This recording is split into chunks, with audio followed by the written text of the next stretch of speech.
কালু নামে এক লোভী ধাবাওয়ালা থাকতো।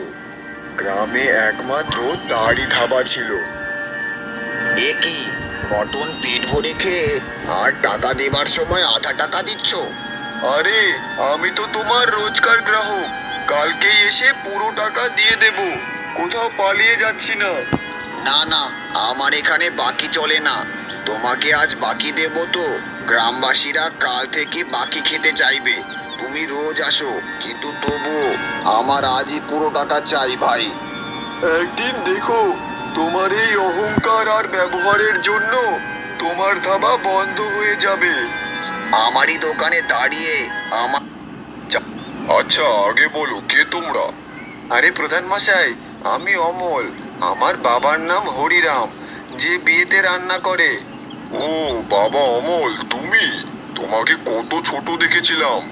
হরিরাম কেমন আছে? বাবা ভালো আছে প্রধান বাবু। এটা কে, বৌমা নাকি? তারপর অমল তার বউয়ের সাথে প্রধানের পরিচয় করায়। খুব ভালো করেছো তোমরা এসেছো। আমার খুব ভালো লেগেছে। তোমার বাবার সাথে আমার অনেক দিনের বন্ধুত্ব। চলো বাড়ির ভেতরে চলো।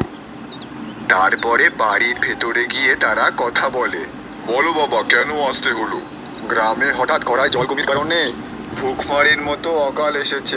এই কারণে আমি এখানে কাজের খোঁজে এসেছি। এই কথা শুনে